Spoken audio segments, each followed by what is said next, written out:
Welcome to the Spectrum Lounge podcast, where we discuss creatives of color disrupting the game in TV, film, and pop culture.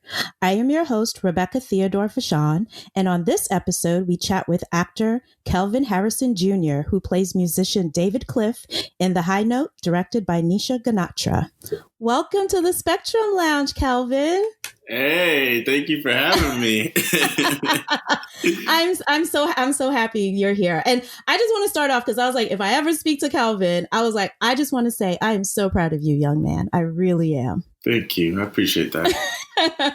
I was just like, wow, he is doing the damn thing. I was looking at your IMDb because I was doing some research and I was like, you have worked consistently, like since you started. I think your first credited acting is like 12 Years a Slave, right? Was that 2000? And I was like, I gotta go back and watch because I was just looking at all these projects and I was like, Kelvin was in them. Oh, see, like Mudbound. I was like, okay, I gotta go back and watch that. But that just shows you have really good taste and like, because most of the projects you've been in, I've loved all of them. So, well, if you blink in any of those two you just named, you will miss me. But but they were, I actually built really great relationships with each of those directors from that. So it doesn't matter, I guess, if you have no lines, small lines, one line, you can always build a relationship, and that's what I've always made sure I did with anything. Yeah, well, the funny thing is, I had tweeted that I was going to be talking with you on the Spectrum Lounge, and I noticed that Gina Prince Bythewood liked it, and then I was like, wait, did he work with Gina Prince Bythewood? And I was like, oh, yeah. Shots fired. There you go. Yeah, she's wonderful. She's wonderful. That's great. So how have you been holding up during this pandemic? Like, what have you been doing for like self-care and just kind of keeping yourself chill and relaxed? Well, it's just I've been reading a lot. And that's been really nice because usually I always have this excuse like, oh, I don't have time to read. And people are like, well, you can read on the plane. I was like, I have scripts to read. And I was like, well, you could, what do you do on the weekends? I was like, I'm minding my business. Very important. But it's been good to kind of like, get recommendations on books from people and just kind of stack up my list. Also trying to find books to option for things that I might want to do once I'm finished with my next job. I've been cooking, trying to, figure out how to, at 30, I want to be the ultimate dad. So I'm learning how to cook, sew, and build things. I'm learning how to paint as a hobby, What? So that's where I'm at right now. You're like the Renaissance man. I love it. So what are some of the books you've been reading? Like, what would you recommend to people? I've just been on a James Baldwin tip recently. I mean, I read A Fire Next Time. I read Giovanni's Room, and I just finished Another Country. And that, incredible. Just the prose, the world that he's created, the intersectionality between, blackness and whiteness and queer people and, just the spectrum of sexuality. It was also fascinating. And, I'm just obsessed with him right now. I've also been reading, I read this book called Why I'm No Longer Talking to White People About Race. That was interesting. Okay. I enjoyed it though. And Tracee just recommended Aubrey Lord's Sister Outsider. So I'm about to start reading that one. That's a fantastic book. I read it for my women's studies class back in college, and I wrote a paper on it. It's really good. Yeah, that's what I hear. Really that's what I hear. Yeah.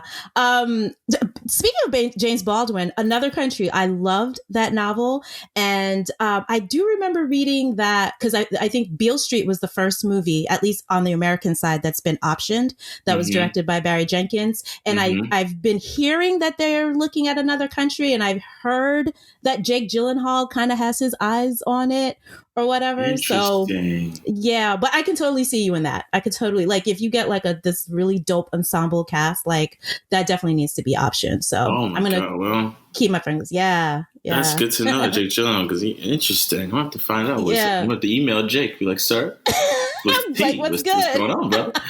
Yeah, he's very. I don't like to use the word woke, but I will say that he's a very conscious white actor in Hollywood. Like I've heard him speak, and I think some people told me that he attended a couple of Black Lives Matter protests in New York, which was interesting. So I was like, okay, yeah. Okay. So yeah. We like an ally. Come on. All right. Yeah, good. Ally is always good. So let's talk about the high note. So how did you become a part of this project? What attracted you to the role of David Cliff?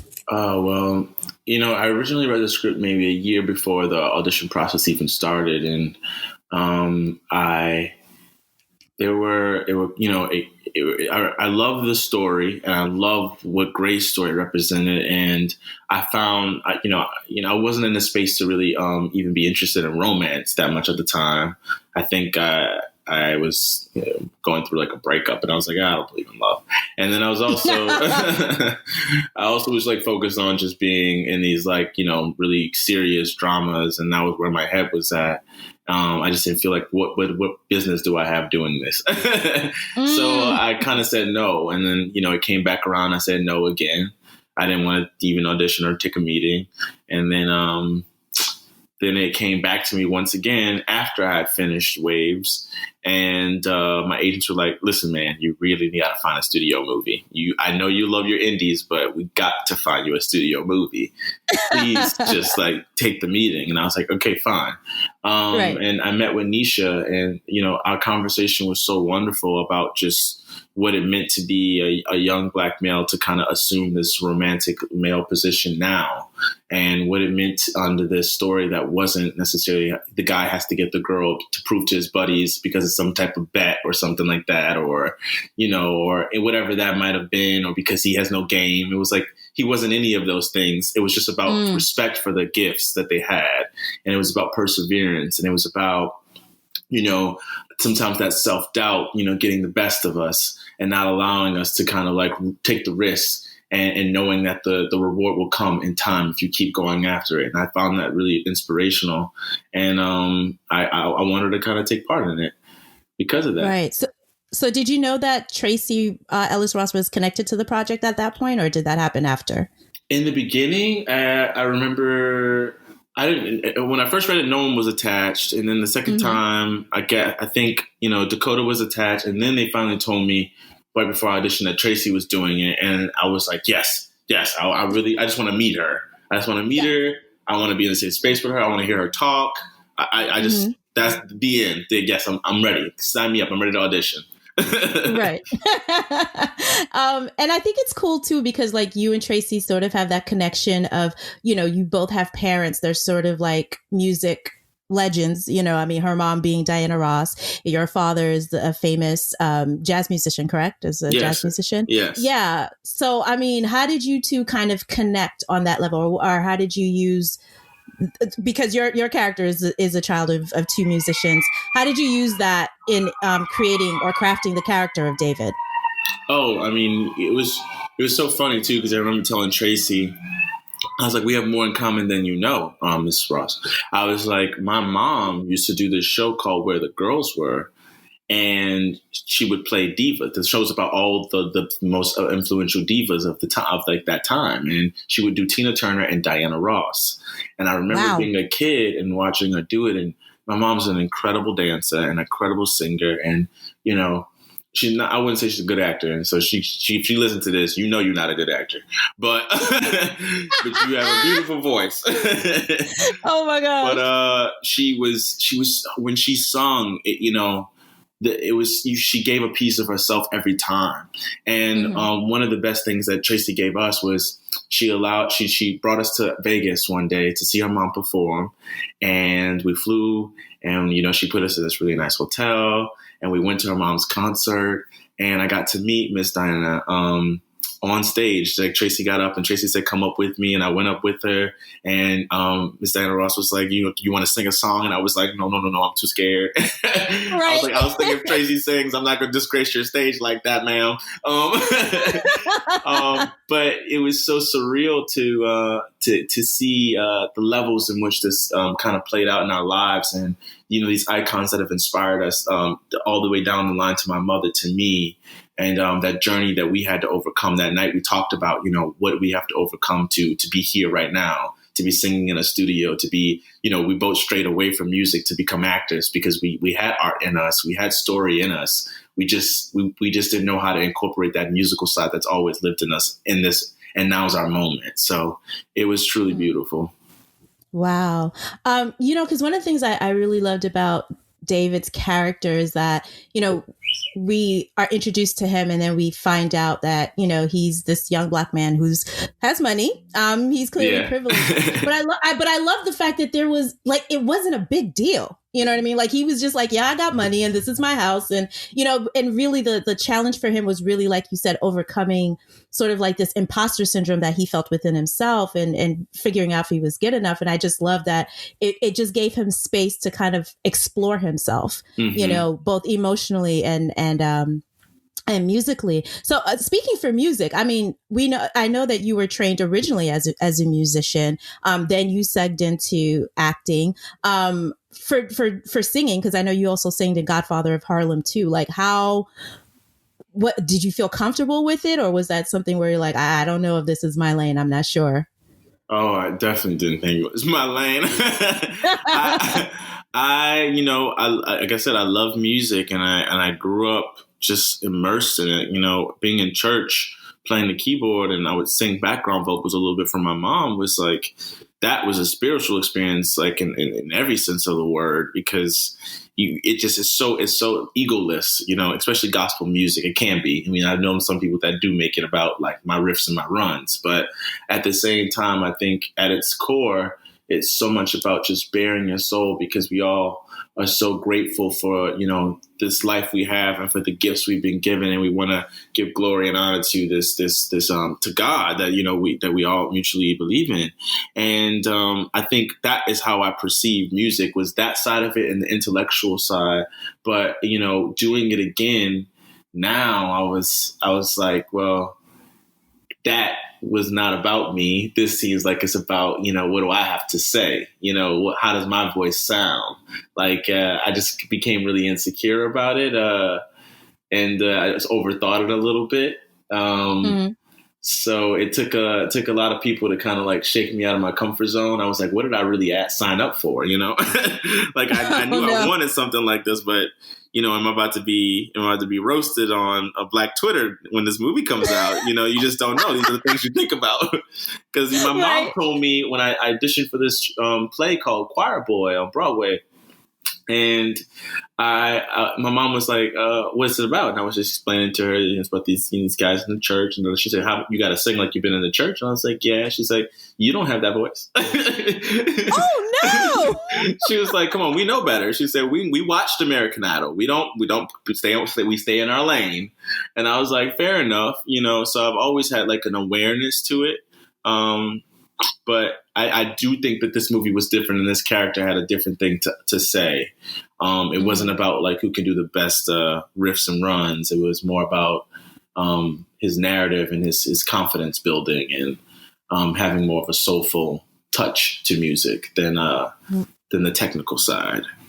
Right. I actually had a friend of mine who also screened the movie, and he was like, when he listened to David's music, he was like, I would say it's I would compare it to Neo, which I think is so a compliment. funny. Yeah.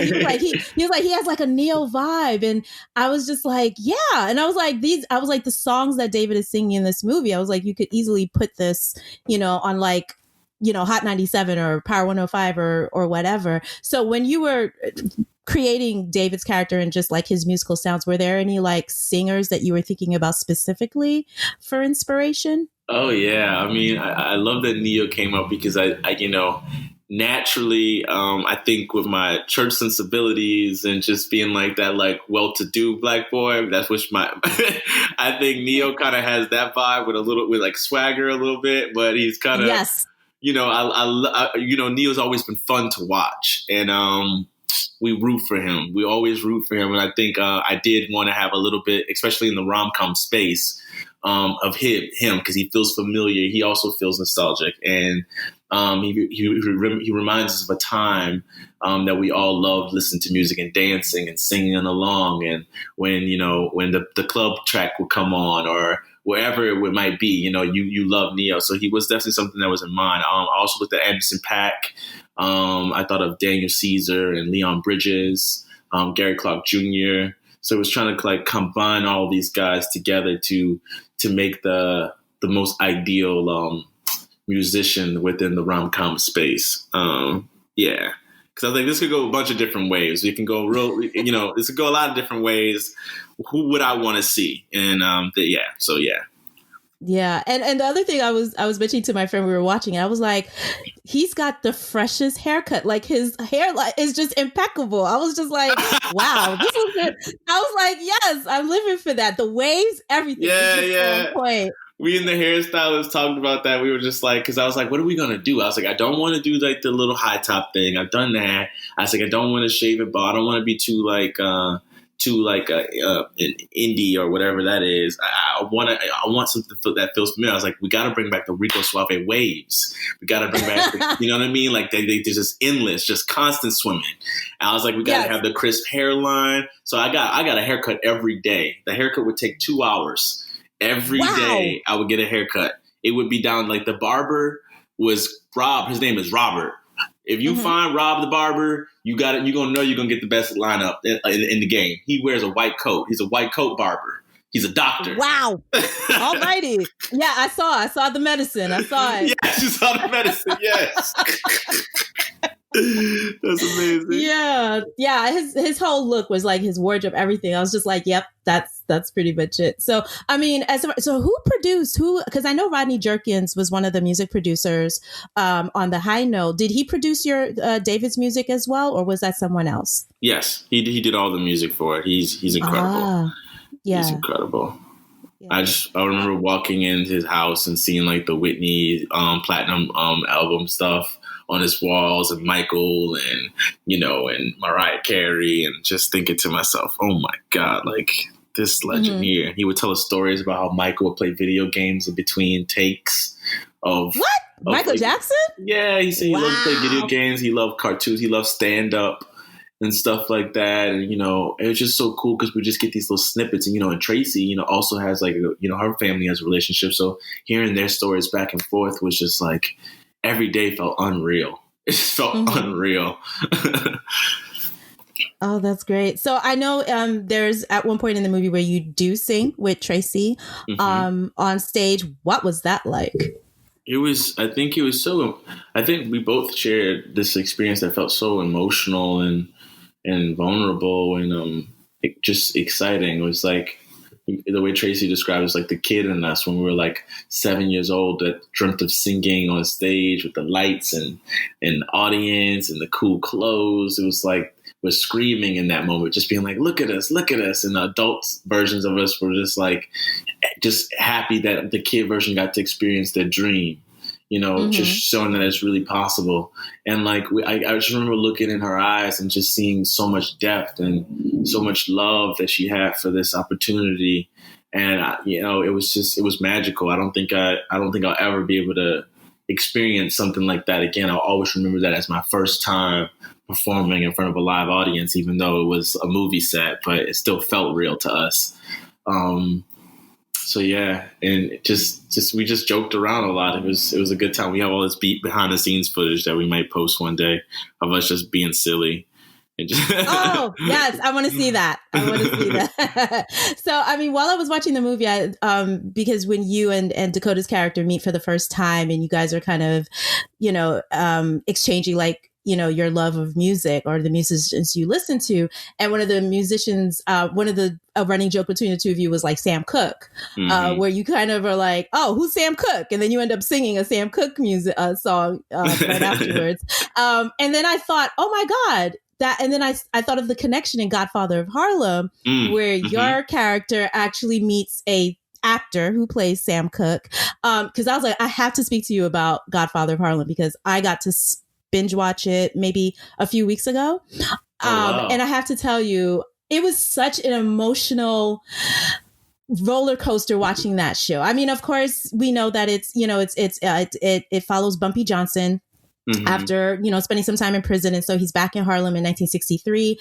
And so you have like these historical figures like Malcolm X and Adam Clayton Powell, and just kind of seeing Bumpy Johnson trying to regain his throne, so to speak. And your character plays this musician, played Teddy Green. And I'll be honest with you, when the mother came to Bumpy Johnson, it was just basically like, you need to save my son. with your character. And she was like, it's this white woman, devil. And so I laughed, right? And I was like, oh, here we go. Because in my head, based on her narrative, I was like, oh, it's probably that kind of relationship. And the wonderful surprise about Godfather of Harlem, and I think that was a testament to the acting and also the writing, is that by the end of it, I totally took this relationship seriously. You know what I mean? And it was like, no, we're really trying to tell a story here of these two people that really want to be together.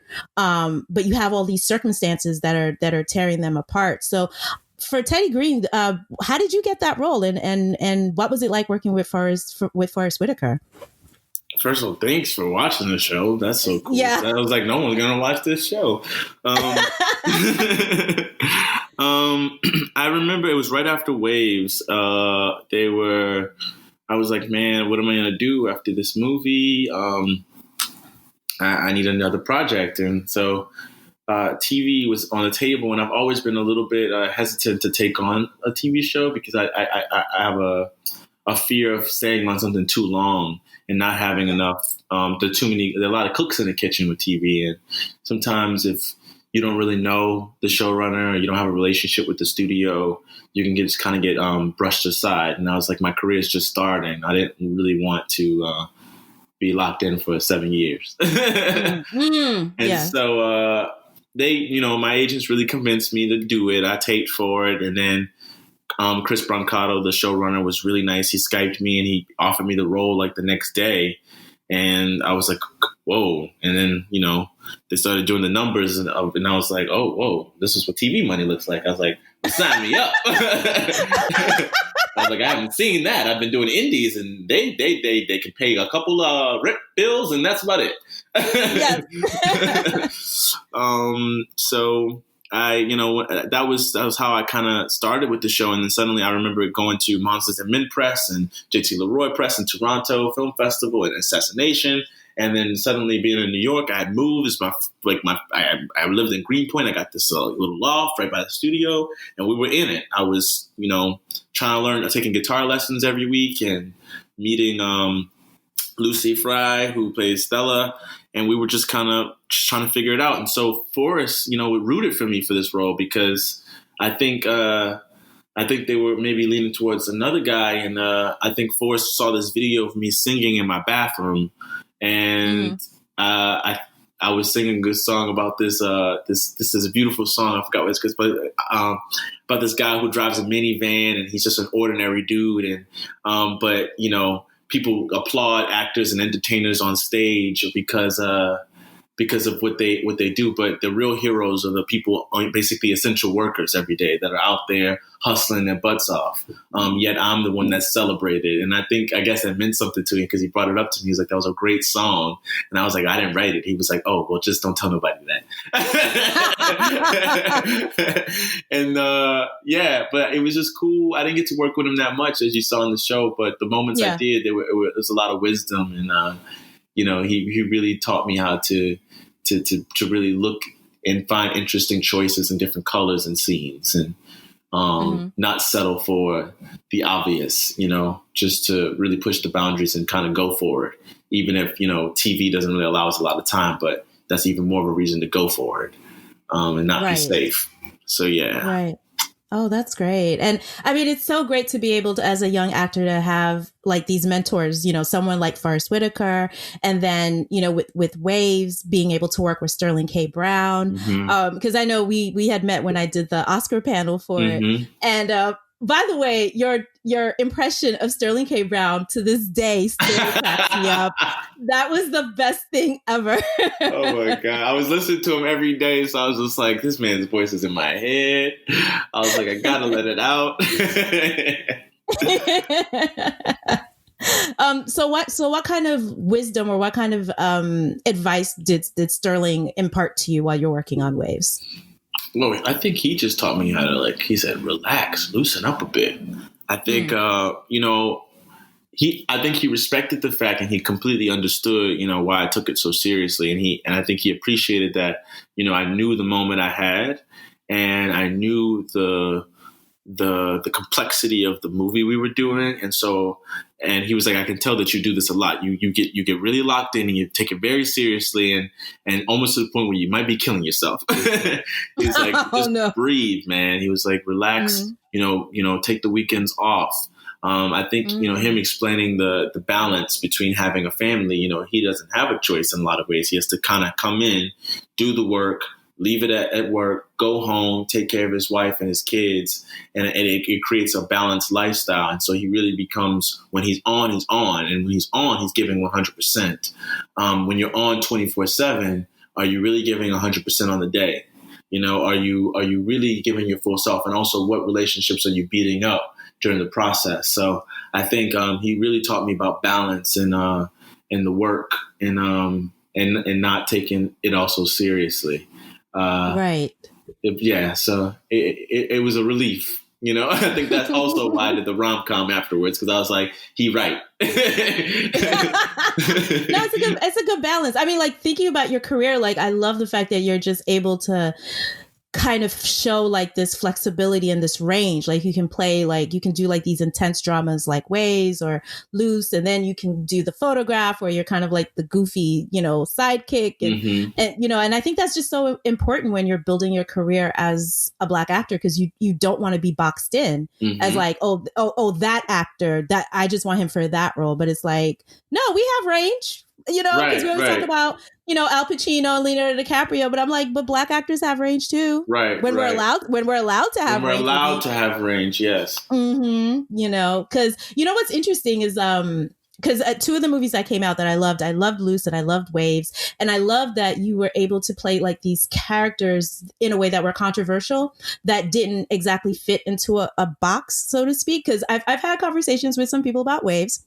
And there are some people who have some very strong feelings about the movie, but I was like, but I feel like, at least for me as a critic and as a Black woman, I was like, but I feel like these are the conversations that Waves needed to bring up, right? Because of the fact that we're talking about toxic masculinity, and we're talking about, particularly in Waves, we're talking about the messages that we give our young Black sons, right? Like the toxic Black men that we see, they didn't just come out of the ether, right? There's some nurture and nature going on there. And just the fact that we don't allow them to feel, we don't allow them to be little boys. We don't allow them to be emotional. Have you had these kind of conversations with Waves where people may feel like, well, I didn't feel that this movie was, a positive depiction of young Black men in cinema. What would you say to that?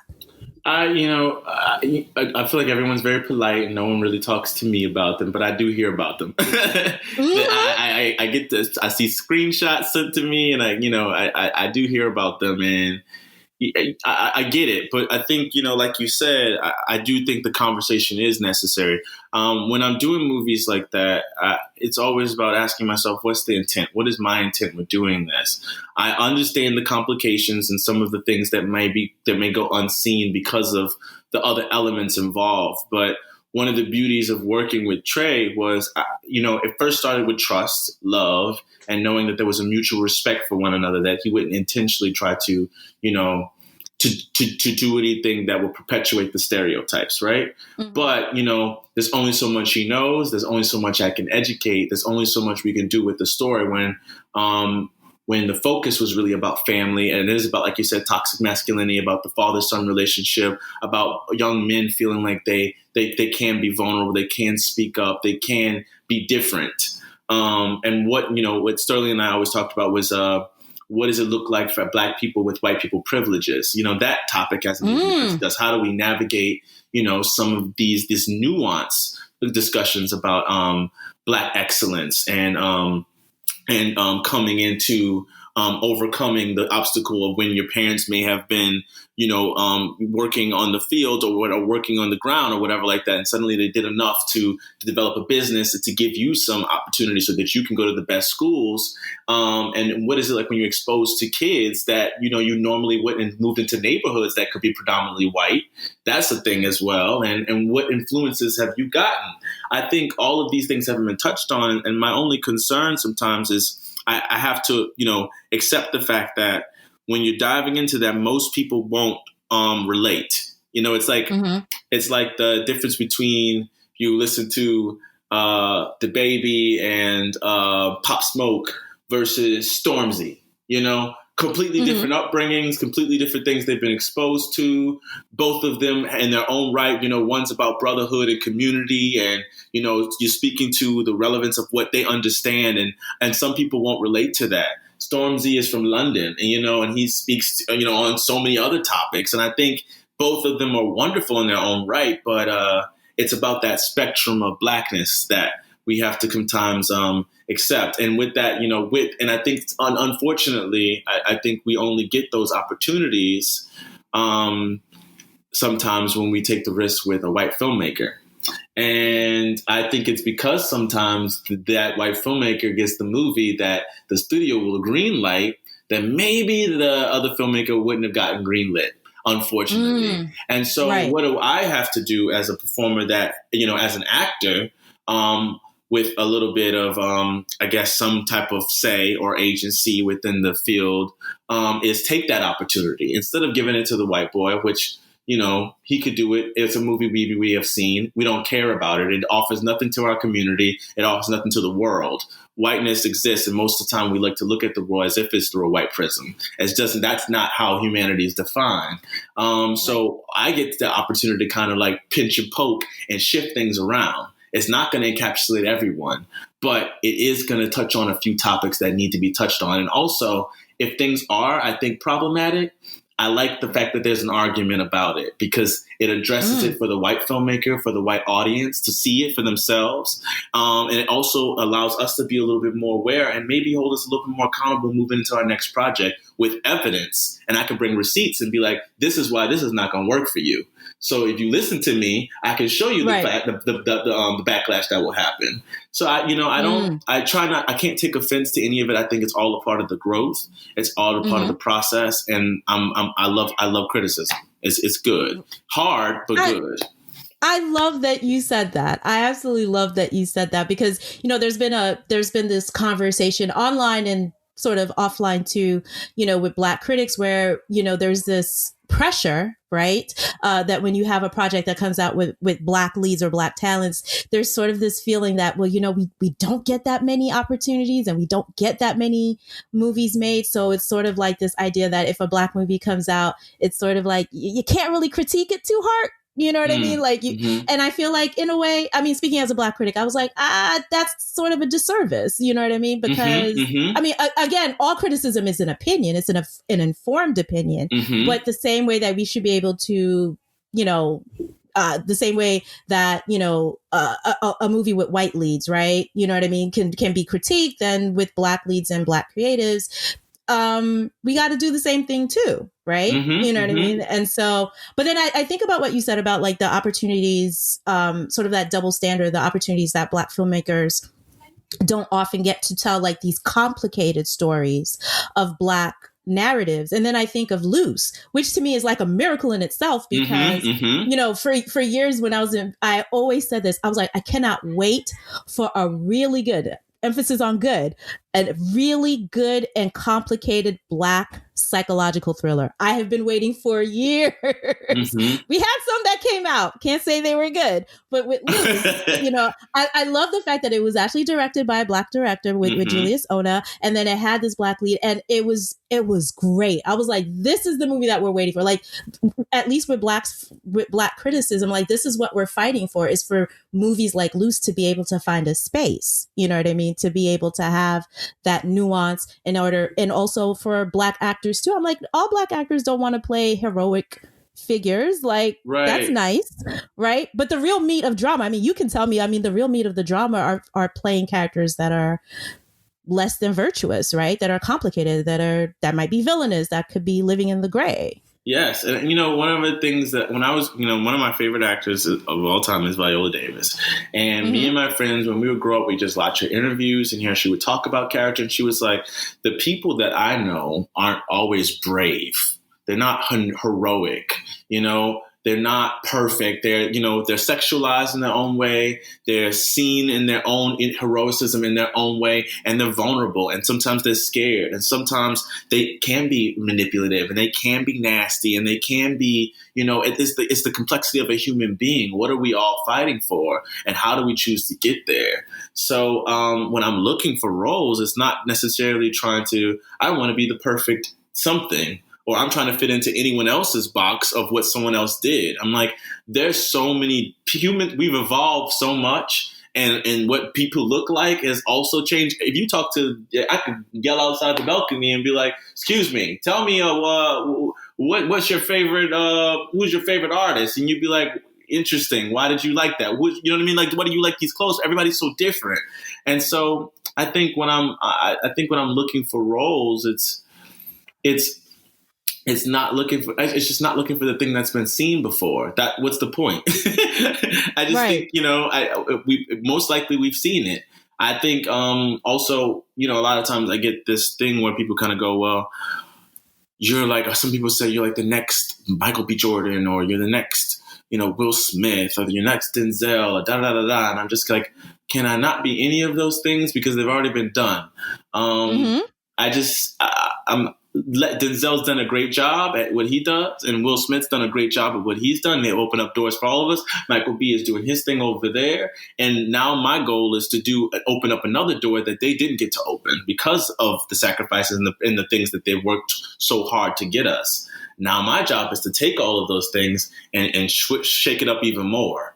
And not just necessarily keep it within the safe space that we think it has to exist in. So yeah, it is. It's trying to find characters that are flawed people. We all are flawed in some way. But that's what makes us interesting. That's what makes us beautiful. Right. Yeah. Well, it's funny. I remember there was a conversation. This was like a couple of years ago, and it was John Boyega. He had attended a carnival in Notting Hill. So it was like a West Indian, whatever. And there was footage of him. I guess one of his friends had, recorded on IG, and he was dancing. He was getting his, whining.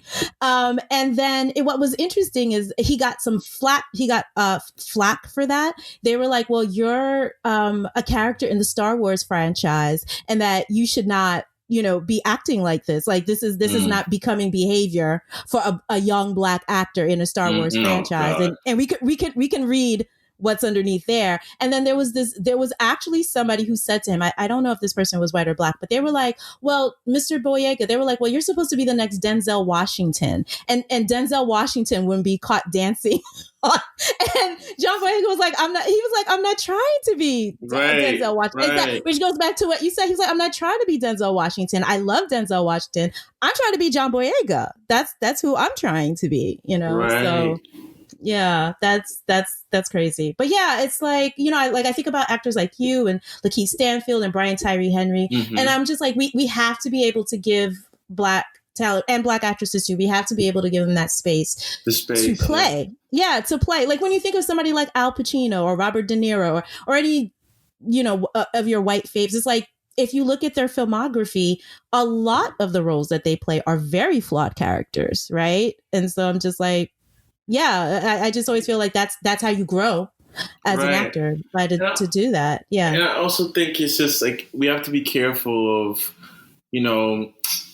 the powers that be and, this need. I've been very careful to start to do things out of desperation because, they dangle things in front of you to make it seem like, unless you're not really allowed a seat at the table unless you're willing to settle for tokenism. And I've been very, careful about that. It's this idea that I will perform the way you want me to. I'll be the mold that you feel it will deem as acceptable. I will, quietly assimilate, to whatever construct or structure that you have for me without saying anything, just because it gets me further in my career. That's a trap. And that's also not guaranteeing you anything. They will cancel you just as fast as they brought you up. So to form yourself as this ideal version of what it means to be Black and excellent and to do the roles that, and for John Boyega to say, if he even were to even consider not living his life like he wants to live his life, he almost already has lost, So I think, kudos to him, and like everybody that is just not interested in those boxes. We keep saying boxes, but there are boxes that they want to put us in. Right. So, yeah. Like the best Black friend, the sassy best Black friend. Yes. All of it, Yeah, it can be exhausting. Even being careful of playing the Black boyfriend. I think about it, when I do it, I've done it twice. I've seen The Godfather as a situation, and I understand it had meaning behind it. And even this movie has its own thing to be a little bit mindful of. But, I do think that it's something to be aware about even then. Like, yes, it's cool to be the romantic Black lead in the movie, but at what cost? I think, you have to ask the right questions anytime. But yeah. That's a really good point. So going forward, so I know you said that you're in choosing the roles, you're very selective in the roles. Are you thinking about like going into production, like creating your own production company to create like your own projects? I definitely want to create my own production company. I definitely, I'm reading some of the books I'm reading now are because I want to option them and maybe, turn it into something. I have great relationships at this point with Lucasfilms and A24 and HBO. And I do want to, I think the reason why you get to work and meet people and make connections, so ultimately you can use your voice. And, I don't think I became an actor just to act. I love acting. I think the process of acting is fascinating. The actual doing the acting gives me so much anxiety. So I don't think that I can do it forever, but I'm definitely watching like Octavia navigate, her production company and how she moves and how she's producing her own content and paying attention and reading articles about Michael B. Jordan and keeping tabs on seeing how he's doing it, and just other people that I really admire and respect, and talking to Tracee, obviously, in some of her outside endeavors with her business and, things that she's writing and, just, some of the things that she speaks on, I just find fascinating. There is a life outside of just performing, and that, you can kind of talk about, the holistic view of your experiences and share that wisdom. I've gotten so many tidbits passed along to me, and I'm only 25. And so I'm like, I can only imagine what the next, 10, 15 years look like. So I'm definitely gearing up for that now. Right. So I know that you, when we met, you had just finished wrapping up. Is that the Chicago 7, correct? Yes. Can you tell us a little bit about that project? Yeah. So the Trial of Chicago 7 is it's about these 7 guys, including Bobby Seale, which kind of makes it the Trial of the Chicago 8, who basically are fighting. I don't want to get it wrong. I'm trying to get the details right. Are on trial because of they're in the wrong places, and now they're been accused of perpetuating some of these riots that kind of took place. And I play Fred Hampton, who was over the Chicago chapter. of the Black Panther Party from 17 to 21, and the FBI took him out, murdered him in his sleep when he was 21.